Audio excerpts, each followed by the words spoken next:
నమస్తే, welcome to RTV. నిన్న parliament ఎన్నికలకు సంబంధించినటువంటి ఫలితాలు వెల్లడయ్యాయి. మహబూబ్నగర్ పార్లమెంటు నుంచి బీజేపీ పార్టీ నుంచి పోటీలో ఉన్నటువంటి డీకే అరుణ గెలుపొందినటువంటి పరిస్థితి.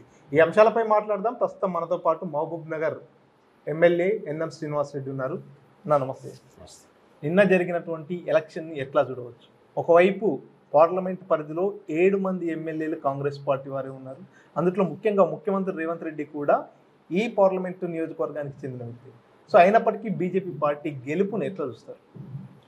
ఇది ప్రజాస్వామ్యంలోని గొప్పతనమే. ఇది ఆ రోజు అసెంబ్లీ ఎలక్షన్ జరిగిన రోజు జిల్లా బిడ్డ రేవంత్ రెడ్డి గారు ముఖ్యమంత్రి కావాలి, 10 ఏళ్ల బీఆర్ఎస్ పాలన మనం అంతం చేయాలి, వారు చేసిన విధ్వంసం చూసి ఆ నిర్ణయం తీసుకొని 14 12 మనం గెలిపించాం.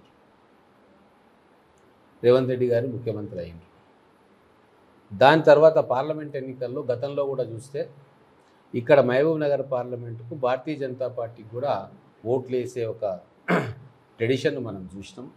గతంలో డీకే అరుణ గారు పార్లమెంటుకు పోటీ చేసి కొద్ది మెజార్టీతో ఓడిపోవడము, 5 ఏళ్ళు ఇక్కడ కేంద్రంలో బీజేపీ ప్రభుత్వం, ఇక్కడ మీరు ఎంపీగా గెలిస్తే మళ్ళీ ఆమెకి ఇంకేదైనా మంచి పదవి వచ్చి జిల్లా అభివృద్ధి అవుతుందనే ఒక ఆలోచన కూడా కారణం.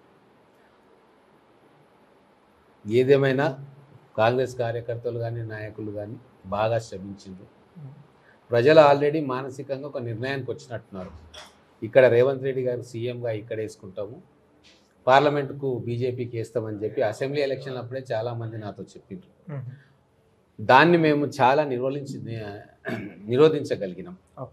ముఖ్యంగా షాద్నగర్, జడ్చర్ల, దేవరకద్రలో దాన్ని బాగా సీఎం రేవంత్ రెడ్డి గారు అభివృద్ధి చేస్తూ ఉన్నాడు కాబట్టి వారిని ఆశీర్వదించాలి అని చెప్పి చేయడంలో సఫలీకృతమైన. అయితే ముఖ్యంగా మాకు అనుకున్న దానికంటే కూడా ఎక్కువ మైనస్ ఎక్కడైంది అంటే నారాయణపేట, మక్తల్లో ఎక్కువ ఓట్లు బీజేపీకి వచ్చినాయి. గత పార్లమెంట్ ఎలక్షన్లలో కూడా ఆ 2 నియోజకవర్గాల్లో బీజేపీకి మెజార్టీ రావడం జరిగింది. మహబూబ్నగర్ అసెంబ్లీలో కూడా పోయినసారి 6,000 ఓట్ల మెజార్టీ బీజేపీకి వచ్చిండే. సో అప్పటికి ఇప్పటికీ బీజేపీ బలపడ్డది. కేంద్రంలో నరేంద్ర మోడీ గారు 10 సంవత్సరాలు పీఎంగా చేసిరు. నారాయణపేట, మక్తలు వాళ్ళ స్వస్థలం కావడము, మనవరాలకి వేసినాం కాంగ్రెస్, ఇప్పుడు బిడ్డకి ఎందుకు వేయకూడదు అన్న ఆలోచన అక్కడ ప్రజల్లో రావడంతో మేము అనుకున్న దానికంటే అక్కడ ఎక్కువ ఓట్లు వచ్చినాయి. దాంతో చాలా నేరో మార్జిన్ తోటి బీజేపీ అభ్యర్థిగా వారు గెలవడం జరిగింది. కానీ నారాయణపేట ప్రాంతానికి ఎప్పటి నుంచో ఆ ప్రాంత ప్రజలంతా కూడా ఒక కళగా మిగిలిపోయింది 690 ప్రాజెక్ట్. సో ఆ ప్రాజెక్ట్ ఇంప్లిమెంటేషన్ జరిగింది కాబట్టి ఆ project implementation effect parliament election పై ఉండేందుకే పార్లమెంట్ ఎన్నికల కంటే ముందుగా ఆ ప్రాజెక్ట్ని ఇంప్లిమెంట్ చేశారు అనేది అప్పుడు బీజేపీ పార్టీ వాళ్ళు కావచ్చు, బీఆర్ఎస్ పార్టీ వాళ్ళు చేశారు. సో ఆ ఎఫెక్ట్ ఆ రైతుల నుంచి కానీ వారందరి నుంచి రాలేదనుకోవచ్చా? ఇప్పుడు మేము డెవలప్మెంట్ చేస్తామని నమ్మినారు కాబట్టి ఈరోజు మీరు కరీంనగర్లో 2 లక్షల మెజారిటీ, నిజామాబాద్లో దాదాపు 2 లక్షల మెజారిటీ, ఇట్లా లక్షల మెజారిటీ, పక్కన మల్కాజ్గిరిలో 4 లక్షల మెజారిటీ. సో అంత మెజారిటీ బీజేపీ అభ్యర్థులకు వచ్చిన ఈ బెల్ట్లో ఇక్కడ ఓటాబోటీ మెజారిటీ అంటే వచ్చింది అంటే దానికి రాష్ట్ర ప్రభుత్వం అనేక అభివృద్ధి కార్యక్రమాలు చేపడుతుంది, రేవంత్ రెడ్డి గారు డెవలప్మెంట్ చేస్తారని ఒక విశ్వాసంతో కదా మెజారిటీ అంతా తగ్గిపోయి పోటాపోటీగా వచ్చినాం. కొంచెం టెక్నికల్గా మేము ఒక 2-3 నియోజకవర్గాల్లో అక్కడ ఎమోషన్ పెరిగి ఓడిపోయినాం తప్ప ఓవరాల్గా మా కార్యకర్తల కృషి ఫలించింది. చాలా మైనస్ ఉంటుంది అనుకున్నాం, బోటాబాటికి తీసుకురావడంలో మేము అందరం కూడా సఫలీకృతమైన. ఎలక్షన్ల కంటే ముందు నారాయణపేటలో పీఎం ప్రధానమంత్రి మోడీ రావడం జరిగింది, బహిరంగ సభను ఏర్పాటు చేశారు. ఆ సభ ఎఫెక్ట్ గానే ఇంత మెజారిటీ వచ్చింది అనుకోవచ్చా?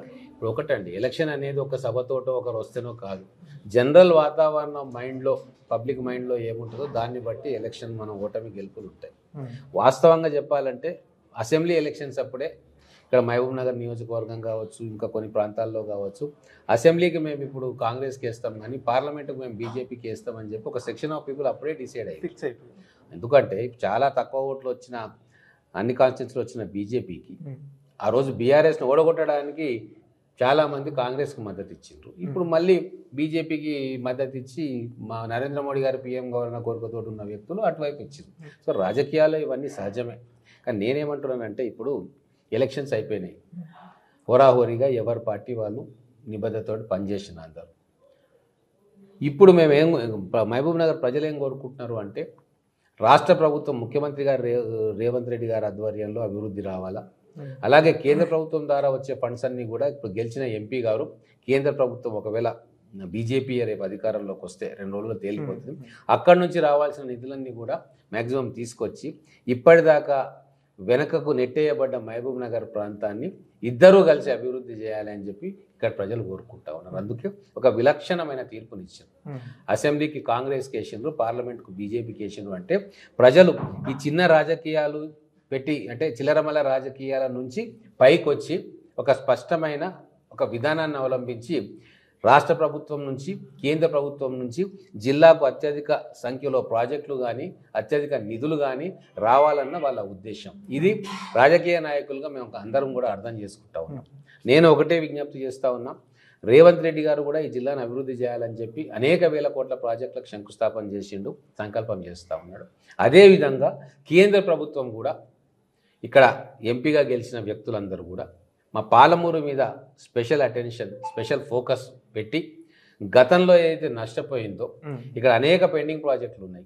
Palamuru Rangareddy lift irrigation scheme కేంద్ర సహకారం అవసరం, ఈరోజు అది ఆగిపోయి ఉన్నది. రాష్ట్ర ప్రభుత్వం బడ్జెట్ సరిపోదు కాబట్టి పాలమూరు ప్రజల తరఫున ఈ మహబూబ్నగర్ పార్లమెంట్ నియోజకవర్గ ప్రజల తరఫున నేను భారతీయ జనతా పార్టీ నుంచి గెలిచిన డీకే అన్నగారికి కూడా విజ్ఞప్తి చేస్తూ ఉన్నా, ఒక స్పెషల్ ప్రాజెక్టుగా స్పెషల్ ఎఫర్ట్స్ పెట్టి కేంద్ర సహాయాన్ని పాలమూరు లిఫ్ట్ ఇరిగేషన్కు తీసుకురావాల్సిందిగా వారి ప్రజల తరఫున కోరుతా ఉన్నాను. ఈ ఎలక్షన్ అయిపోయింది, ఎలక్షన్ అయిపోయిన తర్వాత నుంచి కూడా సర్వేలు మొదలుపెట్టారు. సో ఇప్పుడు నిన్న ఫలితాలు కూడా వచ్చేసాయి. ఓటమికి కారణం ఏంటి అంటే ఏం చెప్తారు? మీరు అనలైజ్ చేసి ఉంటారు కదా, ఎందుకు ఓడిపోవాల్సి వచ్చింది అనేది. ఎలక్షన్ కౌంటింగ్ కంటే ముందు మీ ధీమా ఎంత ఉండే, ఎక్కడ ఎఫెక్ట్ పడింది? ఒకటే అండి, మా అనుకున్నట్టుగానే టఫ్ ఫైట్ అనేది అందరికీ తెలుసు. మార్జిన్ ఎవరన్నా కూడా 10-15 వేల లోపలనే వీళ్ళు గెలిచిన వాళ్ళు గెలిచిన అనేది ఫస్ట్ నుంచి కూడా ఉన్నది.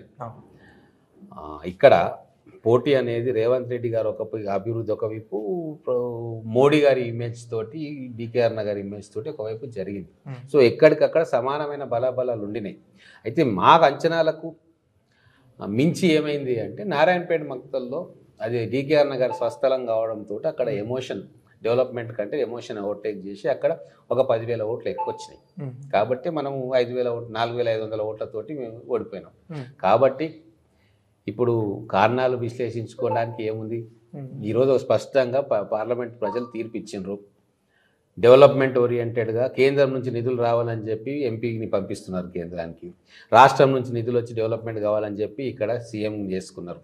కాబట్టి వాళ్ళు ఎక్స్పెక్ట్ చేస్తూ ఉన్నారు సీఎం గారి ద్వారా అభివృద్ధి జరగాల్సిందే, జరుగుతుంది. అలాగే కేంద్ర ప్రభుత్వం కూడా సహకారం ఇచ్చి పెండింగ్ ప్రాజెక్టులన్నీ క్లియర్ చేయాలని చెప్పి వాళ్ళు ఈ తీర్పు ఇచ్చిండ్రు.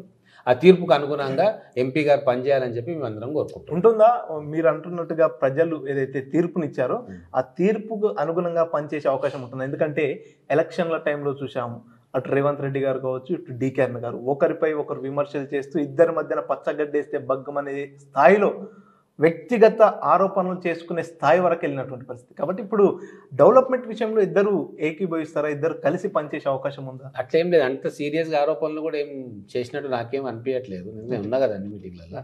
సాధారణంగా ఒక రాజకీయ పార్టీ ఎలక్షన్స్ అప్పుడు ఏదైతే ప్రచారం చేసుకుంటుందో అదే తీరుగా ప్రచారం చేసుకున్నారు. ఎవరు కూడా హద్దులు ఏం దాటలేదు. వాస్తవంగా రేవంత్ రెడ్డి గారి ప్రచారం ఇంకా కూడా టీఆర్ఎస్ పార్టీ మీద ఎక్కువ ఉండే.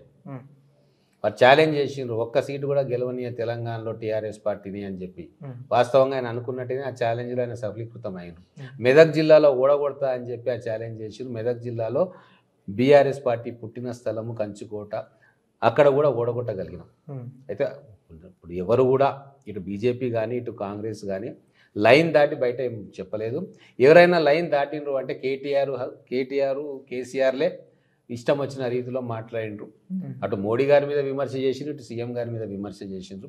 వాళ్ళ నీచమైన సంస్కృతిని వాళ్ళ నీచమైన సంస్కారాన్ని బయట పెట్టుకున్నారు తప్ప రెండు జాతీయ పార్టీలు కూడా హుందాగానే ఎలక్షన్స్లో పార్టిసిపేట్ చేసినాయి.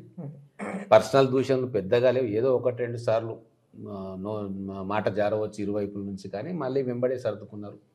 ఇటు రేవంత్ రెడ్డి గారు కానీ ఇటు అరుణ గారు కానీ పెద్దగా పర్సనల్ విమర్శలు అయితే ఏం చేసుకున్నట్టు నా దృష్టికి అయితే రాలేదు. కాబట్టి ఒక ఆరోగ్యకరమైన వాతావరణం మహబూబ్ నగర్ పార్లమెంట్లో ఉంది, మహబూబ్ నగర్ జిల్లాలో ఉంది. ఇది ఇలాగే భవిష్యత్తులో కూడా కంటిన్యూ కావాలని చెప్పి మాలాంటి వాళ్ళని కోరుకుంటున్నాం. మా వరకు మేము 7 ఎమ్మెల్యేల మీ పార్లమెంట్లో అభివృద్ధి విషయంలో సంపూర్ణంగా సహకారం చేస్తాం. ఎంపీ అభ్యర్థి గారికి, ఎంపీ గారికి. రాజకీయ విభేదాలు ఏమైనా ఉండొచ్చు కాక అవన్నీ కూడా ప్రజాస్వామ్య పరిధిలో ఉంటాయి. వ్యక్తిగతంగా ఎక్కడ కూడా ఉండదు. మేము కంప్లీట్గా కేంద్రం నుంచి తీసుకొచ్చే అన్ని నిధుల్లో కూడా వారికి సంపూర్ణ సహకారం అందిస్తాం. వారి సహకారాన్ని ఇప్పుడు మహబూబ్ నగర్ ప్రజలు కూడా ఎక్స్పెక్ట్ చేస్తూ ఉన్నారు. ఎందుకంటే ఒకవేళ బీజేపీ ప్రభుత్వం ఏర్పాటు చేస్తే వీరికి కీలకమైన స్థానం రావచ్చు అని చెప్పి బయట ఊహాగానాలు వస్తూ ఉన్నాయి. అదే నిజమైతే ఖచ్చితంగా దాన్ని స్వాగతిస్తాం. ఎందుకు అంటే అట్లనన్నా నిధులు ఎక్కువ తీసుకురావచ్చు మన పార్లమెంట్. గడిచిన 10 ఏళ్లలో బీజేపీ నుంచి మహబూబ్ నగర్ జిల్లాకు ఒరిగింది ఏం లేదు. బహుశా అక్కడ చెప్పే నాయకత్వం లేకపోవచ్చు, కానీ ఇప్పుడు అక్కడ గట్టిగా చెప్పే నాయకత్వం ఉంది. ప్రజలు గెలిపించుకొని ఎంపీగా పంపిస్తున్నారు కాబట్టి ఖచ్చితంగా మహబూబ్ నగర్కు మేలు జరుగుతుందని మేము విశ్వాసం వ్యక్తం చేస్తూ ఉన్నాం. మేమైతే సంపూర్ణంగా వారికి సహకారం అందించడానికి సిద్ధంగా ఉన్నాం. సో కేంద్రంలో ఆల్మోస్ట్ ఎన్డీఏ ప్రభుత్వమే మళ్ళీ అధికారంలోకి వచ్చే ఛాన్సెస్ ఎక్కువగా కనిపిస్తున్నాయి. ప్రచార సమయంలో కూడా ముఖ్యమంత్రి రేవంత్ రెడ్డి గారు మాట్లాడుతూ ఇక్కడ డీకేఆర్ను గెలిస్తే నా సీటుకు ప్రమాదం ఉంది అనేటటువంటి వ్యాఖ్యలు చేసినటువంటి పరిస్థితి. కొన్ని సందర్భాల్లో పాలమూరు బిడ్డ ముఖ్యమంత్రిగా ఉండడాన్ని ఓర్వలేకపోతున్నారు కొంతమంది అనేటటువంటి వ్యాఖ్యలు చేసిన నేపథ్యంలో కొంత చర్చ జరిగింది. పార్లమెంట్ ఎన్నికల తర్వాత బీజేపీ అధికారంలోకి వస్తే ఏదన్నా మార్పులు చేర్పులు ఉండొచ్చు, ఏదన్నా జరగొచ్చు అనేటటువంటి కొన్ని ఊహాగానాలు ప్రజల్లో వెళ్ళాయి. సో ఇప్పుడు ఎట్లా ఉండబోతుంది పార్లమెంట్ ఎలక్షన్ ముగిసింది? ఒకటండి, ఇప్పుడు బీఆర్ఎస్ పార్టీ భూస్థాపితం అయిపోయింది కాబట్టి వాస్తవంగా ఇప్పుడు సొంత పార్లమెంటులో ఇబ్బందికర పరిస్థితి వస్తే దాన్ని అడ్వాంటేజ్గా శత్రువులు తీసుకునే అవకాశం ఉంది అన్న ఒక ఆలోచనను బయటపెట్టిన రేవంత్ రెడ్డి గారు తప్ప ఇప్పుడు గౌరవప్రదమైన సీట్లను కాంగ్రెస్ పార్టీ గెలుచుకుంది.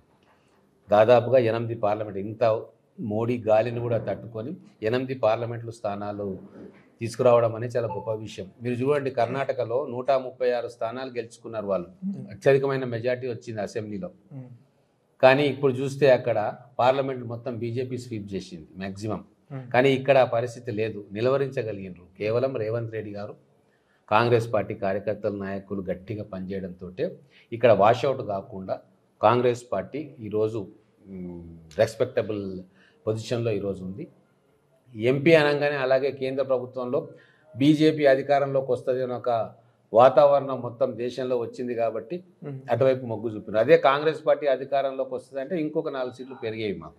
సో ఇటువంటి గట్టి పోటీ ఉన్నా కూడా 8 పార్లమెంట్ స్థానాలు మేము గెలుచుకోవడం, గెలిచిన పార్లమెంట్ స్థానాలు కూడా భారీ మెజార్టీతో రికార్డు స్థాయితో మేము గెలవడం అనేది మా కాంగ్రెస్ పార్టీ పాలనకు రేవంత్ రెడ్డి గారు చెప్పినట్టు ఒక రిఫరెండంగా పబ్లిక్ భావించారు. ముఖ్యంగా ఈ ఎన్నికల్లో మనం తీసుకోవాల్సిన ప్రధానమైన అంశం ఏంటంటే బీఆర్ఎస్ పార్టీ అనేది ఇంకా తెలంగాణలో ఉండదు, అది తెరమరుగు కాబోతా ఉంది. కేసీఆర్ సొంత గడ్డ మీద కూడా ఎన్నడూ లేని విధంగా ఆ పార్టీ పార్లమెంట్ సభ్యులు ఓడిపోవడం, సిద్దిపేటలో కూడా మెజారిటీ కేవలం 2000కు రావడం, గజ్వేల్లో మెజారిటీ తగ్గడం, ఇవన్నీ చూస్తే తెలంగాణ రాష్ట్రంలో బీఆర్ఎస్ పార్టీకి కల్వకుంట్ల కుటుంబానికి నూకలు చెల్లిపోయినాయని చెప్పి ఈ ఎలక్షన్ రుజువు చేసింది. రాబోయే స్థానిక సంస్థల ఎలక్షన్ ఎట్లా ఉండబోతుంది? ఇప్పుడు పార్లమెంట్లో బీజేపీ పార్టీ గెలిచింది, మొన్న ఎమ్మెల్సీలో బీఆర్ఎస్ పార్టీ గెలిచింది, అధికారంలో కాంగ్రెస్ పార్టీ ఉంది. ఏ పార్టీ ఎఫెక్ట్ ఎక్కువగా గ్రామాలపై, ఈ స్థానిక సంస్థల ఎలక్షన్లపై ఉండబోతుంది? ఇప్పుడు వాస్తవం చెప్పాలంటే బీజేపీ అనేది కేవలం పార్లమెంట్ ఎన్నికల వరకే దానికి ఓట్లు పడతాయి, ఇది అందరికీ తెలిసిన విషయం. ఇప్పటి నుంచి కాదు, 1980 నుంచి కూడా మనకు తెలుసు. బీజేపీకు స్థానిక సంస్థల్లో కావచ్చు, అసెంబ్లీ ఎన్నికల్లో కావచ్చు ఓట్లు రావు. కానీ ఈరోజు నిజంగా బీఆర్ఎస్ పార్టీ ఒక పెద్ద పొరపాటు చేసింది.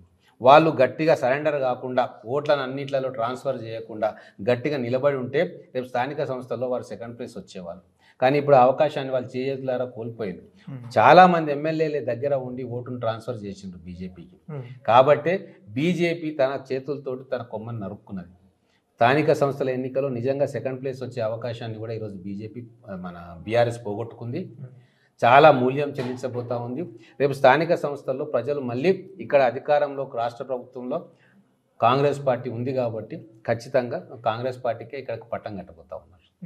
ఒకవైపు ఏపీ ఎలక్షన్లపై ఏం చెప్తారంటే అనూహ్యమైనటువంటి తీర్పునిచ్చారు ఏపీ ప్రజలు, దీనిపై మీ స్పందన ఏంటి? అహంకారంతో ఏ పాలకుడైనా వ్యవహరిస్తే కన్ను మీను కానక ఎమ్మెల్యేలు అంటే లెక్క చేయకుండా, మంత్రివర్గం అంటే లెక్క చేయకుండా, ఒక ప్రజాస్వామ్య పంతాలు కాకుండా నియంతృత్వ వైఖరితోటి పరిపాలన కొనసాగిస్తే ఇక్కడ కేసీఆర్కి అదే గతి పట్టింది, అక్కడ జగన్ కూడా అదే గతి పడుతుంది. జగన్మోహన్ రెడ్డి గారి పరిపాలన అనేది ఒక దుష్ట పరిపాలన. ప్రజలకు అందుబాటులో లేకుండా, క్యాబినెట్ సహచరులకు అందుబాటులో లేకుండా ప్యాలెస్లో ఉండి పరిపాలన చేసి కేవలం కోట్ల రూపాయలు గుమ్మరిచ్చి పేదవాళ్లకు డబ్బులు ఇస్తే నేను గెలిచిపోతా అని ఒక నమ్మకంతో ఆయన అయితే పనిచేసిండో దానివల్ల ఆంధ్రప్రదేశ్ అభివృద్ధికి తీవ్రమైన విఘాతం ఏర్పడ్డది.